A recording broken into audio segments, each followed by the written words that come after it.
Hello, my loves. It's Charlie Houston Sykes, and welcome back to a Christmassy Booze and Bites. I promised you last week I was going to talk about champagne lifestyle cocktails on a lager and blacks budget. When it comes to Christmas, we all want to spend a little more, but sometimes we spent a little bit too much on the presents and there's not quite enough left for the booze cabinet. So, here are my top tips to keep things cheaper. Number one, set yourself a budget. I know it sounds like common sense. It is. It works. Number two, when you go out to buy your booze, write yourself a list and really try hard not to go away from that list. It's really easy to get sucked in by special offers, and before you know it, you've got 3 bottles of Advocaat and 2 of them are going to sit and wait until next year.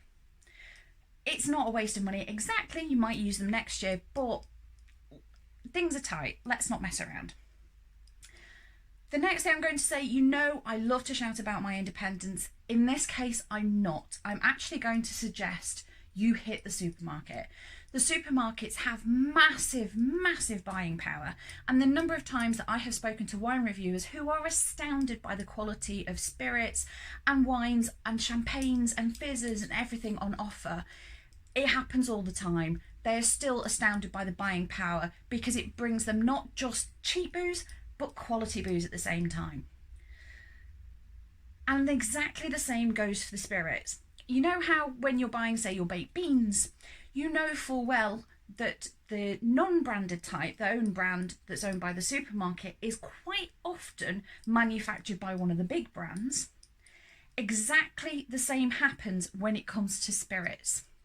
So the majority of the spirits will be created by another company, and it will be somebody like, say, Greenall's, for example, or even somebody like Mason's Gin, who've done a brilliant collaboration with Aldi in the past.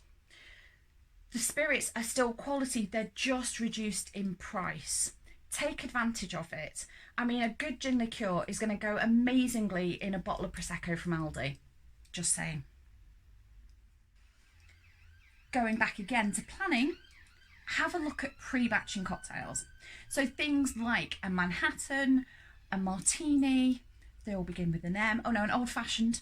They all work really well if you pre-batch them. So make them in advance, get them to the right taste level, put them in a bottle, put them in the fridge, they'll keep for ages.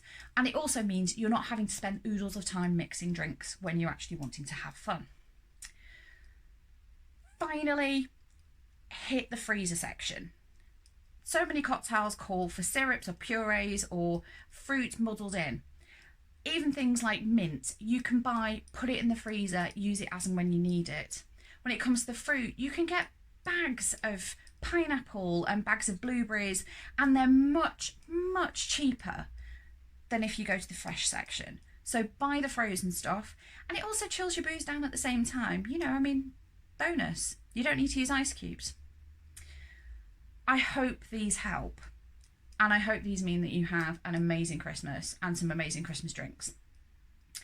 I know I'll be enjoying mine, and I will see you next time.